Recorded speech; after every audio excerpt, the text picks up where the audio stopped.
जय हिंद दोस्तों। हमारे देश के कुछ पत्रकार ऐसे हैं जो कि मौका परस्त भी मानते हैं क्या बोल रहा हूँ मैं। जय हिंद दोस्तों। हमारे देश के कई पत्रकार ऐसे भी हैं जिनको कि आप मौका परस्त अगर कहें तो शायद गलत नहीं होगा। ये वो लोग हैं जो कि कोई मौका नहीं छोड़ते अपने आप की एक काबिलियत दिखाने का। काबिलियत, लोगों को कैसे हम पागल बनाते हैं, और भी कई तरह की जो उनके अंदर काबिलियत होती हैं। कई तो फेक न्यूज़ फैलाने के लिए भी माहिर हैं, अभी आगे आपको वीडियो में समझ में आ ही जाएगा। या अगर मैंने फेक न्यूज़ का नाम लिया है तो आप शायद खुद समझ भी गए होंगे। ये वो पत्रकार हैं जो कि कुछ ऐसे प्रमुख मौक़ों पर अपना पोंगापन दिखा चुके हैं जिनको कि आप मतलब देखते ही डिटेक्ट कर लोगे कि यार यहाँ पे कुछ ना कुछ अब हंसी मजाक वाली चीज़ होने ही वाली है। इन पत्रकारों को आप सीरियसली ले ही नहीं सकते, और मुकेश अंबानी तरक्की के लोग भी कई बार ये चीज़ें कह चुके हैं। एक बड़ी बात पत्रकार हैं जिनको कि लेकर कारगिल वॉर के टाइम पे भी कई सारे सवाल खड़े हुए थे उनकी पत्रकारिता के ऊपर, कि क्योंकि वो लाइव फुटेजेस भेज रही थी अपने न्यूज़ ब्रॉडकास्टिंग चैनल के थ्रू, जिस कारण से कि जो सामने वाली जो जिनसे हमारी जंग चल रही थी उनको सभी जानकारियाँ मिल रही थी, और उस कारण से जो पोजीशन थी हमारी आर्मी की वो कॉम्प्रोमाइज़ भी हुई थी। ये काफ़ी ज़्यादा विवादित कहानी रही थी उस समय की। कहानी तो कहना गलत होगा क्योंकि एक्चुअल इंसिडेंट्स था। तो इस तरीके से जो हमारे देश के कई सारे बड़े पत्रकार हैं जो कि बहुत पढ़े लिखे और समझदार पत्रकार हैं, उन लोगों की बात मैं यहाँ पे कर रहा हूँ। अब मैं आपको एक पत्रकार के बारे में बताना चाहूँगा जिन्होंने अभी अभी कुछ आई थिंक कल की बात है ये, उन्होंने एक तस्वीर पोस्ट करी थी जिसके ऊपर कई लोगों ने उनकी अब चुटकी ली है, और चुटकी लेने का कारण भी सही है। वो फ़ोटो आप भी देखेंगे तो आप भी समझ जाएंगे कि हाँ भाई यहाँ पे क्या चल रहा था, जो ये फ़ोटो या ये तस्वीर इस तरीके से पोस्ट करने की ज़रूरत आन पड़ी, ये चीज़ आप भी समझ पाएंगे। ये तस्वीर जो है, दरअसल ये तस्वीर है बरखा दत्त जी की। अब इन्होंने ये तस्वीर पोस्ट करी थी, इनका जो ट्वीट था वो ये था, ये इन्होंने ट्वीट किया था। In these apocalyptic times, we learn how to survive, innovate, and adapt so we can still report in the toughest situations, from a cremation ground in Surat, an overturned plastic bucket, and a cardboard box is my studio. मतलब madam ने कहा है कि भैया ऐसे बुरे समय में भी हम लोग सर्वाइव करना सीख लेते हैं, अपने आप को इवॉल्व कर लेते हैं। अब आप मुझको ही देख लीजिए, मैं एक शमशान घाट से लाइव रिपोर्टिंग कर रही हूँ और एक प्लास्टिक की बाल्टी के ऊपर बैठी हुई हूँ, और एक कार्डबोर्ड का जो डब्बा है उसको मैंने अपना पूरा स्टूडियो बना लिया है। रिपोर्टिंग होती है कि आप जिस जगह पे बैठे हुए हो उस जगह पे बैठ के आप वहाँ की जगहों के बारे में बताइए कि भैया वहाँ पे क्या चल रहा है, क्या गलत है, क्या नहीं है, जो भी कुछ व्यवस्थाएं हैं उसके बारे में आप बताइए। वो कहलाती है दरअसल एक रिपोर्टिंग। रिपोर्टिंग ये नहीं कहलाती कि आप कहीं पे जाके बैठ जाएं और फिर खुद की ही तारीफ में पुल बांधने लगें। इसको तो कहा जाता है अपने ही मुँह मियाँ मिट्ठू बनना। अब जो मैं तस्वीरें आपको दिखाऊँगा बहुत ज़्यादा चौंकाने वाली हैं। अब ये देखिए, ये वहाँ पर शमशान घाट में बैठी हुई है मैडम। दूसरी तस्वीर ये पीछे आप लकड़ियों का ढेर देख सकते हैं। तो इस तरीके से इन्होंने कुछ रिपोर्टिंग करी है। अब यहाँ पे ये रिपोर्टिंग करी है या रिपोर्टिंग का मजाक उड़ाया है, वो एक बात तो अलग है। क्योंकि क्या है कि इन लोगों का कुछ कारनामे तो अब सामने आते नहीं हैं, क्योंकि अब एक वो दौर चला गया जब इन लोगों की सेवा चाकरी करी जाती थी, भैया करोड़ों रुपए इनके ऊपर खर्च किए जाते थे। अब तो बस यही हैं, और कुछ खबर ढंग की है नहीं तो इसी तरीके से अपना नाम कमाते रहते हैं। खैर, अब ये सब आना ही था कि इसके बाद लोगों के रिप्लाई भी इसके ऊपर आना शुरू हो गए, लोगों के रिएक्शंस भी इसके ऊपर आना शुरू हो गए। और वो भी एक जाहिर सी बात है, अब रिएक्शंस आ रहे हैं तो अच्छे तो आएंगे ही, जो आप लोगों को और मुझको अच्छे लगेंगे। तो कई लोगों ने इसको लेकर रिएक्शन दिया, जो कि मैं आपको एक एक करके बताता हूँ। काफ़ी मज़ेदार रिएक्शंस हैं।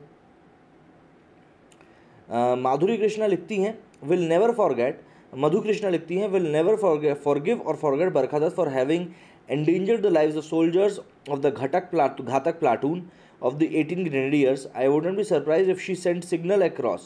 How did army intel even let this snake there? Why is she still roaming free? ये वही वाली बात है जो मैंने कारगिल वाले आपको इंसिडेंट बताया, उसी के रेफरेंस में इन्होंने कहा है। गांधी 2.0 लिखते हैं, Barkha ji, there are hundreds of YouTube journalist working on a shoestring budget riding two wheelers, they report stories from the ground daily instead of story being themselves sitting on the ground daily.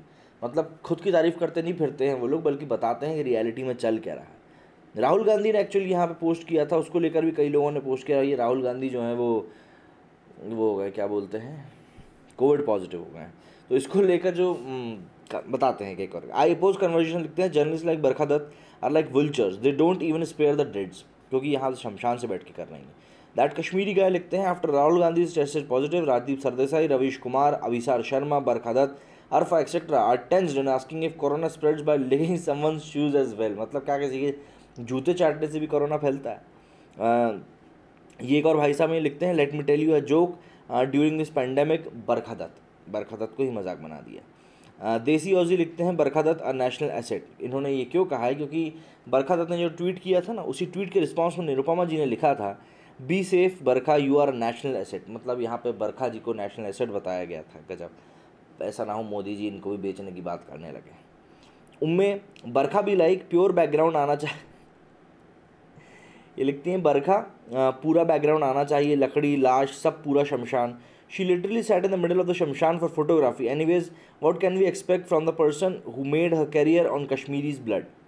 आगे अगले user लिखते हैं Barkha is Modi lite 64 GB, doesn't matter what the story is, she will make sure to portray her job as some sacrifice she did to save the nation. मतलब मोदी जी के दूसरे version है कि भैया उनका अपना कि खुद का काम करें ना करें, मतलब ये ज़रूर दिखा देते हैं कि भैया इनने बहुत बड़ा काम किया और बहुत उम्दा काम किया है। इसके साथ माया जी लिखती हैं Barkha is trending meanwhile me. Barkha ji ने इनको ब्लॉक करके रखा है। संगीता लिखती हैं Barkha Dutt's coverage during the Mumbai terror attack 2008 was insensitive, OTT and sort of self-promoting. Her coverage of COVID-19 is fast overtaking it in all those parameters. मतलब कि भाई ये मुंबई टेररिस्ट अटैक के टाइम पे भी इनके ऊपर काफ़ी ज़्यादा इल्ज़ामात लगे थे। तवलीन सिंह लिखती हैं stay safe Barkha, like in the first wave this time again you seem to be the only reporter covering the most important story there is today. अच्छा, तारीफ़ करने वाले लोग भी हैं, नहीं तो तारीफ़ करने वाले लोग हैं भैया तो बहुत अच्छी बात है, कुछ लोग तो होनी चाहिए आपके साइड।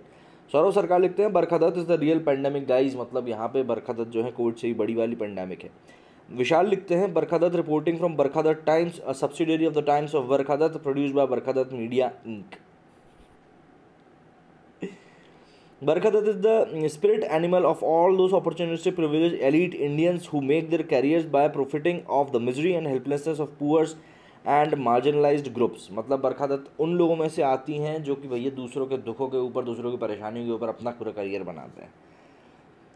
ड्वाइट लिखते हैं Barkha Dutt is hated equally on both sides, left and right, this should be enough to tell you how evil she is. तो इस तरीके से कई लोगों ने इन तस्वीरों को लेकर रिएक्ट किया है, अपनी बात कही है और बहुत सारी चीज़ें इनको लेकर कही हैं, क्योंकि जो उनका रिपोर्टिंग का तरीका है वो वाकई में गलत दिखा लोगों को कि भैया ऐसा उनको नहीं करना चाहिए था कि आप शमशान से बैठ के रिपोर्टिंग कर रहे हो। तो चलिए रिपोर्टिंग भी कर रहे हो तो समझ में आता है, रिपोर्टिंग समझ में आती है, लेकिन वहाँ पे बैठ के आप खुद ही की रिपोर्टिंग कर रहे हो, मतलब लोगों को बताने का काम कर रहे हो कि भैया देखिए हम यहाँ से रिपोर्टिंग कर रही हैं। आप रिपोर्ट करोगे तो वैसे भी लोग समझ जाएंगे ना कि आपने वहाँ से काम किया। वो तस्वीरें डालने का तो कोई औचित्य बनता नहीं है, पर ठीक है भाई, सोशल मीडिया का ज़माना है, तस्वीरें डालना बहुत ज़रूरी है। तस्वीरें नहीं डालेंगे तो मौजूदगी जो है वो आपकी सोशल मीडिया से जल्दी ही गायब हो जाएगी और उसी के चक्कर में ये सब चीज़ें होती हैं। बहरहाल ठीक है, अभी जो पूरा माहौल चल रहा है उसके बीच में इस तरह की थोड़ी बहुत हंसी ठिठोली की बातें भी सामने आती रहनी चाहिए, जिससे कि इन लोगों को भी इनके मौके मिलते रहें और चीज़ें शांति से यूं ही चलती रहें, क्योंकि दोनों पलड़ों का साथ में चलना बहुत ज़रूरी है। क्योंकि हंसाने वाले लोग भी हमारे लिए बहुत कम पड़ जाएंगे जब अगर हम ऐसे ही सबको एलिमिनेट करते रहेंगे। बहरहाल इन सभी चीज़ों के बीच में मैं उम्मीद यही करूँगा कि आपके घर में सभी लोग सेफ़ रहें और आप सुरक्षित रहें। मेरे इस वीडियो में फिलहाल इतना ही। जय हिंद, जय भारत।